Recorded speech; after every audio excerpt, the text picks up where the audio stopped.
Hello Mila, hello Jack. Hello everybody else who's watching, and welcome to Storytime with Grandad. Today's book is from Mrs Pepperpot, and it is Mrs Pepperpot and the Macaroni. "It's a very long time since we had macaroni for supper," said Mr Pepperpot one day. "Then you shall have it today, my dear," said his wife. "But I shall have to go to the grocer for some. So first, you will have to find me." "Find you?" said Mr Pepperpot. "What sort of nonsense is that?" But when he looked around for her, he couldn't see her anywhere. "Don't be silly, wife," he said. "If you're hiding in the cupboard, you must come out this minute. We're too big to play hide and seek." "I'm not too big. I'm just the right size for Hunt the Pepperpot," laughed Mrs Pepperpot. "Find me if you can." "I'm not going to charge around my own bedroom looking for my wife," he said crossly. Now, I'll help you. I'll tell you when you're warm. Just now, you're very cold." For Mr Pepperpot was peering out of the window, thinking she might have jumped out. As he searched round the room, she called out, "Warm, colder, getting hotter," until he was quite dizzy. At last she shouted, "You'll burn the top of your bald head if you don't look up." And there she was, sitting on the bedpost, swinging her legs and laughing at him. Her husband pulled a very long face when he saw her. "This is a bad business, a very bad business," he said, stroking her cheek with his little finger. "I don't think it's a bad business," said Mrs Pepperpot. "I shall have a terrible time. The whole town will laugh when they see I have a wife the size of a pepperpot."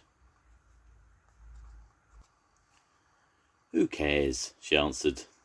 "That doesn't matter a bit.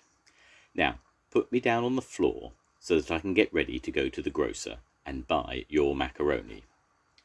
But her husband wouldn't hear of her going to the grocer. He would go to the grocer himself. "That'll be a lot of use," she said. "When you get home, you'll have forgotten to buy the macaroni. I'm sure even if I wrote macaroni right across your forehead, you'd bring back cinnamon and salt herrings instead."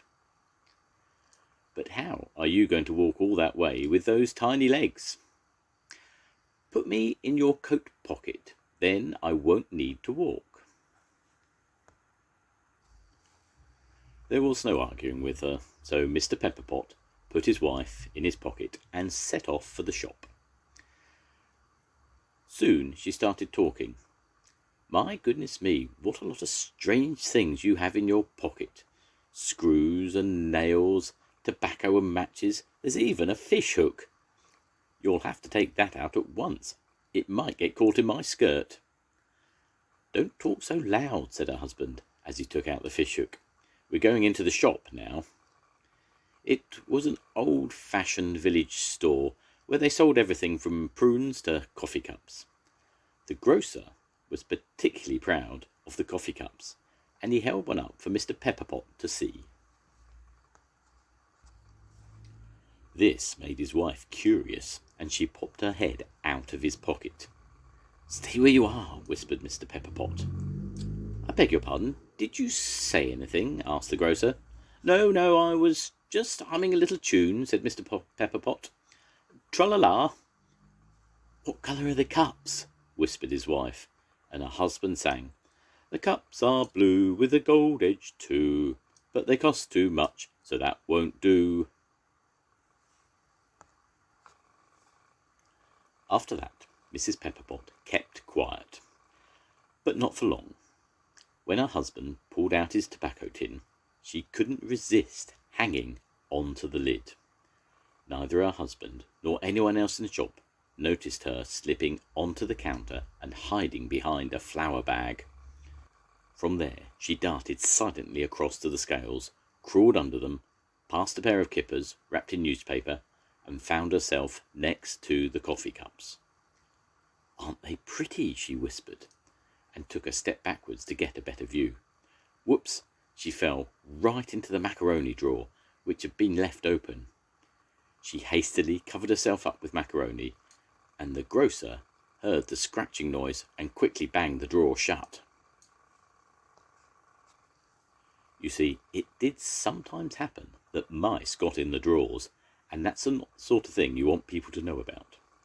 So the grocer pretended nothing had happened and went on serving. There was Mrs Pepperpot, all in the dark. She could hear the grocer serving her husband now. That's good, she thought. When he orders macaroni, I'll get my chance to slip into the bag with it. But it was just as she had feared. Her husband forgot what he had come to buy. Mrs Pepperpot shouted at the top of her voice, "Macaroni!" But it was impossible to get him to hear. "A quarter of a pound of coffee, please," said the husband. "Anything else?" asked the grocer. "Macaroni!" shouted Mrs Pepperpot. "2 pounds of sugar," said her husband. "Anything more?" "Macaroni!" shouted Mrs Pepperpot. At last her husband remembered the macaroni of his own accord. The grocer hurriedly filled a bag.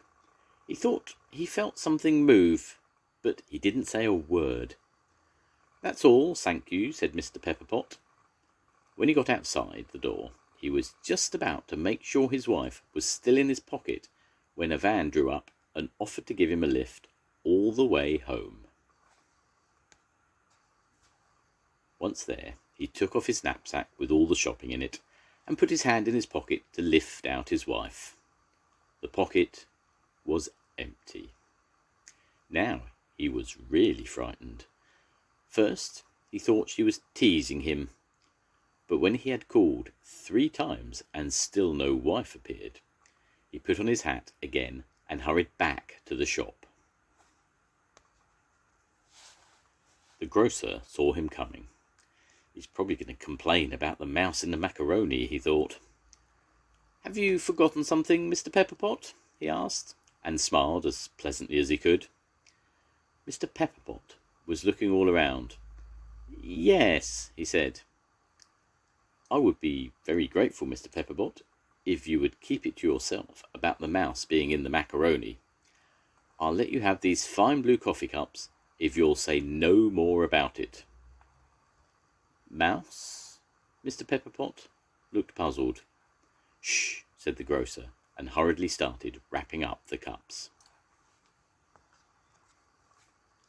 Then Mr Pepperpot realised that the grocer had mistaken his wife for a mouse. So he took the cups and rushed home as fast as he could. By the time he got there, he was in a sweat of fear that his wife might have been squeezed to death in the macaroni bag. "Oh, my dear wife," he muttered to himself, "my poor darling wife, I'll never again be ashamed of you being the size of a pepper pot, as long as you're still alive." When he opened the door, she was standing by the cooking stove, dishing up the macaroni, as large as life, in fact, as large as you or I. The end. Goodbye, Mila. Goodbye, Jack. I'll see you soon. Goodbye, everybody. Bye.